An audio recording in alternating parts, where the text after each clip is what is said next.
अस्सलाम वालेकुम। आज मैं आपको सिखाने जा रही हूँ आलू के पकौड़े बनाना। आलू के पकौड़े बनाने के लिए मैंने सबसे पहले आलू इस तरह से काट लिए हैं। 3 आलू मैंने मीडियम साइज़ के लिए हैं और इसी में मैंने 1 कप बेसन मिला दिया। असल में मेरा वीडियो बनाने का कोई इरादा नहीं था और फिर मैं अचानक ही ख्याल आया कि क्यों ना हम पकौड़े बनाना सिखा दें। हालांकि पकौड़े हर घर में बनाए जाते हैं, लेकिन सभी के पकौड़े बनाने का अलग अलग तरीक़ा होता है। मैं ख़ुद अपने घर में कई अलग अलग तरीक़ों से पकौड़े बनाती हूँ, तो सोचा क्यों ना एक तरीक़ा मैं आपके साथ भी शेयर कर लूँ। तो इसमें हमने बेसन डाला है, साथ में मैं इसमें डाल रही हूँ 1 चम्मच लाल मिर्च,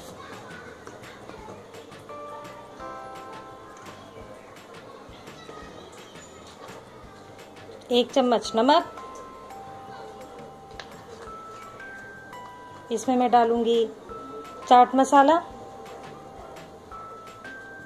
आधा चम्मच,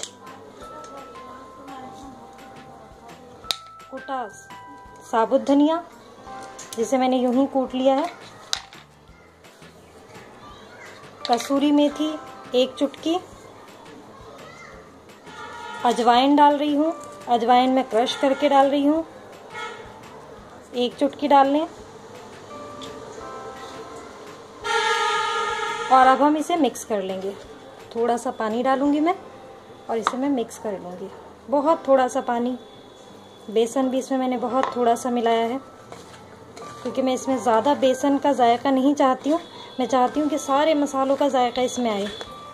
तो हम इसे मिक्स कर लेंगे खूब अच्छी तरह से और फिर हम इनके पकौड़े बनाना शुरू करेंगे।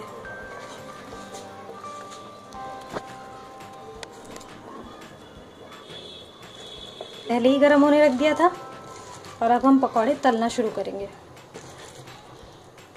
मैं डालती हूँ बिस्मिल्लाहिर्रहमानिर्रहीम। इनको मैं हल्की आंच पे तलूँगी।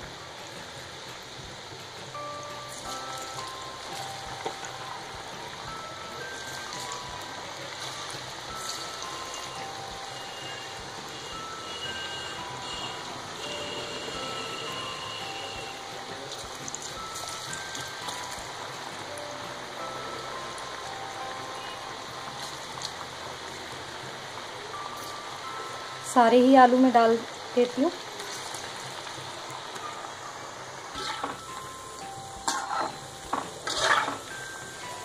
इन पकौड़ों को अक्सर मैं निकाल कर दोबारा तला करती हूँ और हल्के से ठंडे हो जाएं तो इन्हें दोबारा तलने से ये होता है कि करारापन खूब अच्छा आ जाता है और खूब क्रिस्पी पकौड़े बनते हैं। बड़ा मज़ा आता है उन्हें खाने में। देखिए हम बनाते हैं, आप भी इसी तरह बनाएं, इंशाल्लाह बहुत अच्छे लगेंगे आपको। देखिए क्या रंगत है इनकी, कितना अच्छा खुशबू, मेथी की बड़ी अच्छी खुशबू आ रही है इसमें। बस मैं इन्हें बिल्कुल गलाऊंगी नहीं, पकाऊंगी नहीं। मैं इनको क्रिस्पी अभी हुए भी नहीं है, मैं इन्हें निकाल लूँगी। और मैंने जो हीट है वो लो टू मीडियम पर ही रखी है, ना तो बहुत हाई है फ्लेम और ना ही बहुत लो करी हुई है। अब मैं इसे निकाल लेती हूँ और इसलिए ठंडे होने के बाद हम दोबारा तलेंगे। सारा तेल हम अच्छी तरह झाड़ कर निकाल लें। ऑयली चीज़ ज़्यादा, पकौड़े ऊपर से अगर इसमें तेल रह जाए तो बहुत ख़राब लगते हैं। इन्हें अच्छी तरह झाड़ कर निकाल लेंगे। तो ये हमने इन्हें निकाल लिया है। अब हम दोबारा इन्हें ठंडे होने देते हैं और फिर से ये पकौड़े ठंडे हो चुके हैं। अब हम इन्हें एक बार और तल लेते हैं। अभी तो बड़े नरम से हो रहे हैं, ये क्रिस्पीनेस ज़रा भी नहीं है। इंशाल्लाह इस बार हम फ्राई करेंगे और मैं हल्की आंच पर ही इन्हें फ्राई करूँगी, जिससे इनका करारापन बना रहे।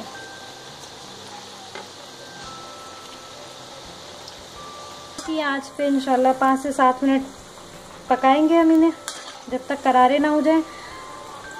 और इन्हें बीच बीच में हम इसी तरह चलाते रहेंगे।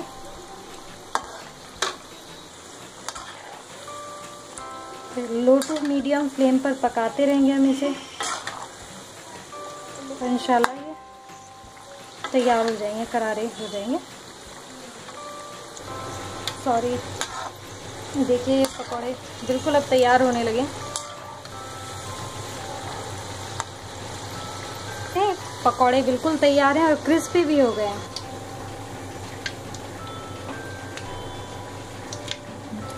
इन्हें हम इस तरह झाड़ कर निकाल लेंगे। ये लीजिए, बढ़िया क्रिस्पी पकौड़े तैयार हैं। आप ज़रूर बनाएं, एक बार ज़रूर बनाएं। इंशाल्लाह आपको ज़रूर अच्छे लगेंगे। दुआओं में याद रखें। अल्लाह हाफ़िज़।